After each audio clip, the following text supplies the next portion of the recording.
दोस्तों बहुत दिनों के मेहनत के बाद आप सभी के लिए लेके आया हूँ दोस्तों एक बहुत बहुत इम्पोर्टेंट चीज़।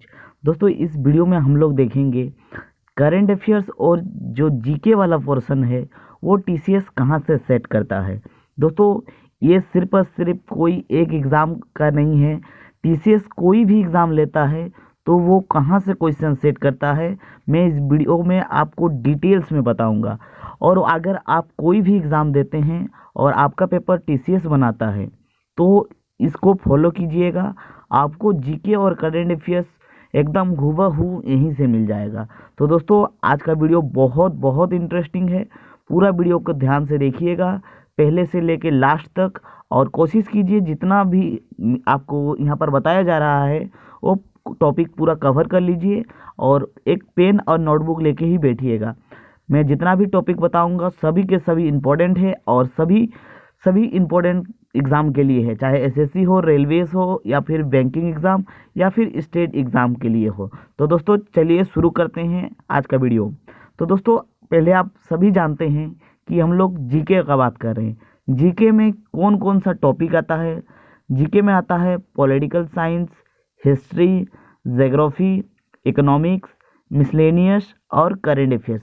दोस्तों मिसलेनियस में बहुत सारे टॉपिक आते हैं, तो क्या क्या स्पेशली हम लोग को पढ़ना है इस वीडियो में एक एक का मैं डीपली एनालिसिस करवाऊंगा। ठीक है, पॉलिटिक्स में आपको क्या क्या पढ़ना है वो भी बताऊंगा, हिस्ट्री में क्या क्या पढ़ना है वो भी बताऊंगा, ज्योग्राफी में क्या क्या पढ़ना है वो भी बताऊंगा।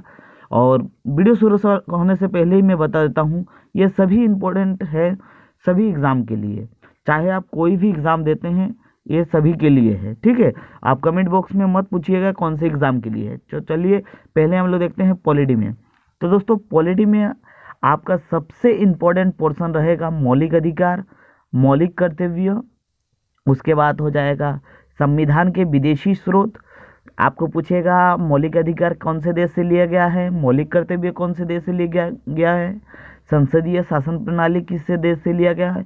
तो उस तरह का क्वेश्चन इसमें पूछा जाता है। ठीक है, और फिर महत्वपूर्ण संशोधन, महत्वपूर्ण जो अनुच्छेद है उसको कवर कर लीजिएगा। सभी के सभी इम्पोर्टेंट नहीं है लेकिन कुछ कुछ इम्पोर्टेंट है उसको कवर करना है। दोस्तों कुछ दिन से टीसीएस का फेवरेट टॉपिक रह गया है पंचायती व्यवस्था, तो पंचायती राज व्यवस्था को भी पूरा पढ़ लीजिएगा।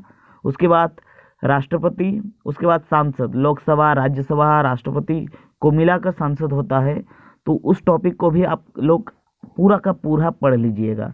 दोस्तों भाषा से संबंधित हाल ही में रेलवे के एग्ज़ाम में बहुत बहुत सवाल पूछा है और ये भी टीसीएस का एक फेवरेट टॉपिक बन गया है, भाषा और लिपि। साथ ही साथ महत्वपूर्ण आयोग जैसे आपको योजना आयोग पूछेगा, वित्त आयोग पूछेगा, चुनाव आयोग पूछेगा। तो इन तरह का जो भी आयोग है, चाहे जीएसटी आयोग हो, तो वो सारे आयोग को भी पढ़ लेना है। तो दोस्तों ये रहा पॉलिटी का। तो चलिए चलते हैं हम लोग हिस्ट्री के ऊपर। दोस्तों हिस्ट्री में आप लोग को सबसे इम्पोर्टेंट यही सब टॉपिक है जिसको भी कवर कर लीजिएगा। दोस्तों पहला है वेद।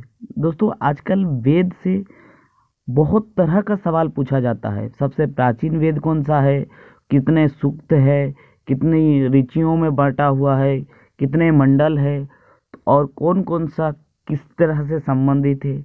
तो वेद से सवाल आजकल बहुत पूछ रहे हैं। ठीक है, उसके बाद जैन धर्म, बौद्ध धर्म वेरी वेरी इंपॉर्टेंट है। गांधी युग। दोस्तों गांधी युग में आपको पूरा गांधी जी के बारे में जीवनी भी पढ़ना है, उसका बायोग्राफी भी पढ़ना है, और उनसे संबंधित जितनी भी घटनाएं हैं उनको भी देखना है। ठीक है, उसके बाद है महत्वपूर्ण युद्ध। युद्ध में जितने भी इतिहास में युद्ध हुए हैं, चाहे वो छोटा ही क्यों ना युद्ध हो, आपको पूरा पढ़ना है, क्योंकि टीसीएस जो कोई भी सवाल नहीं पूछता है वो टीसीएस पूछता है। तो छोटा से लेके बड़ा से बड़ा युद्ध तक पूरा डीपली पढ़ना है। ठीक है, उसके बाद है राजवंश और उनके संस्थापक। मुगल साम्राज्य से टीसीएस सवाल पूछता है। कांग्रेस अधिवेशन भी इम्पोर्टेंट है, उसको भी कवर कर लीजिएगा।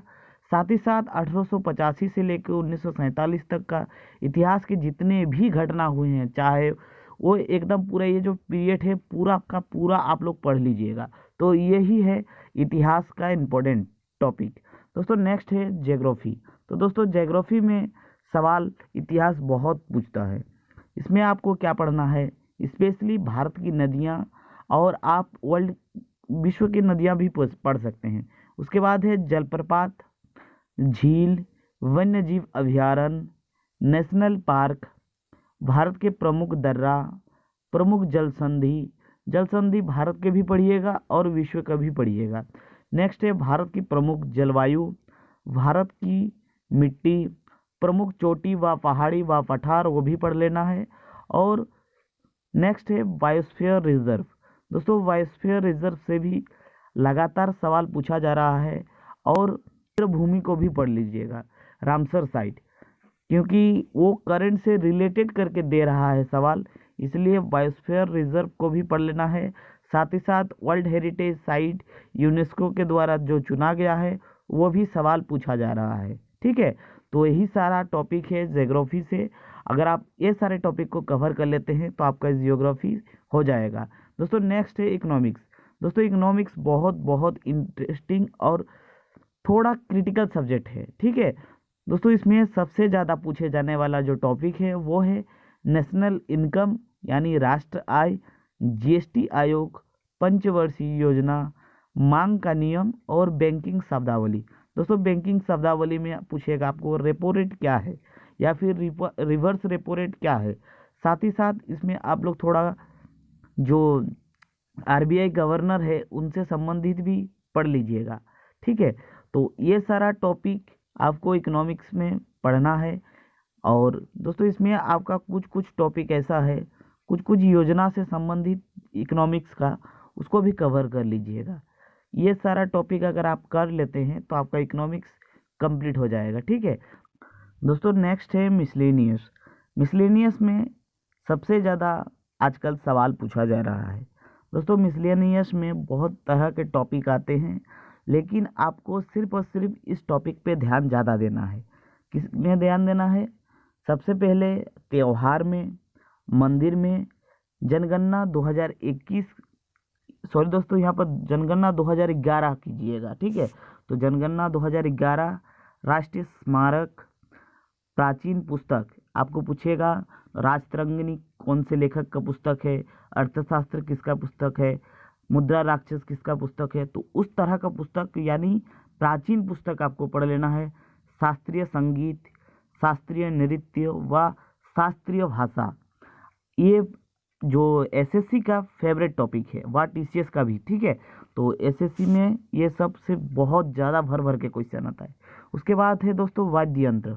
वाद्य यंत्र में और उनके वादक, मतलब आपको पूछेगा कि हरिप्रसाद चौरसिया कौन से वाद्य यंत्र से संबंधित है, तो उस तरह का कोई भी नाम दे देगा और पूछेगा कि कौन सा वाद्य यंत्र से संबंधित है, या फिर कोई भी वाद्य यंत्र का नाम दे देगा, इसमें कौन सा भिन्न है, मतलब रीजनिंग के जैसा टॉपिक भी बना देगा।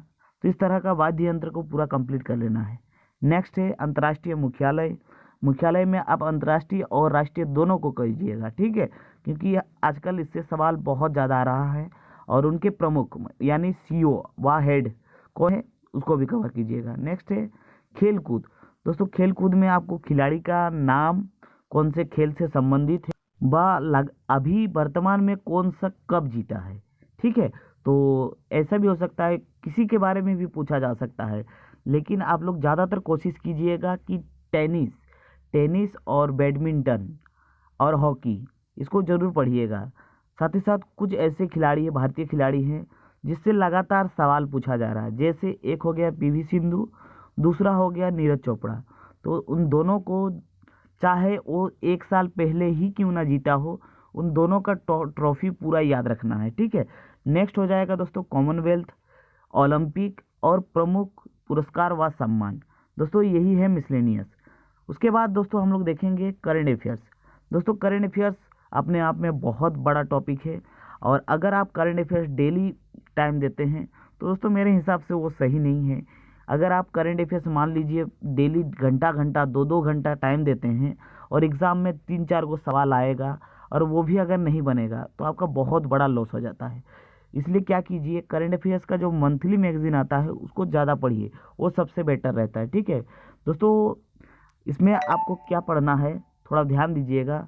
प्रमुख योजनाएं व अभियान, उसके बाद है आगामी बैठक, आर्थिक सर्वेक्षण, प्रमुख खेल और उनका घटनाक्रम। दोस्तों इसमें बहुत तरह का सवाल पूछेगा कि मान लीजिए हाल ही में फीफा जो कहाँ आयोजन होगा, किसी भी तरह का सवाल पूछा जा सकता है, कोई खिलाड़ी का हो, कोई भी कप का हो। तो स्पोर्ट वाला पोर्शन, इसको बोल सकते हैं कि स्पोर्ट वाला पोर्शन आपको कवर करना है। उसके बाद है चर्चित पुरस्कार। दोस्तों पूरा का पूरा पुरस्कार आपको एग्ज़ाम से पहले याद होना इम्पोर्टेंट है। नेक्स्ट है महत्वपूर्ण दिवस और उनका थीम। तो थीम बहुत बहुत इम्पोर्टेंट है। उसके बाद है राष्ट्रीय और अंतर्राष्ट्रीय सम्मेलन।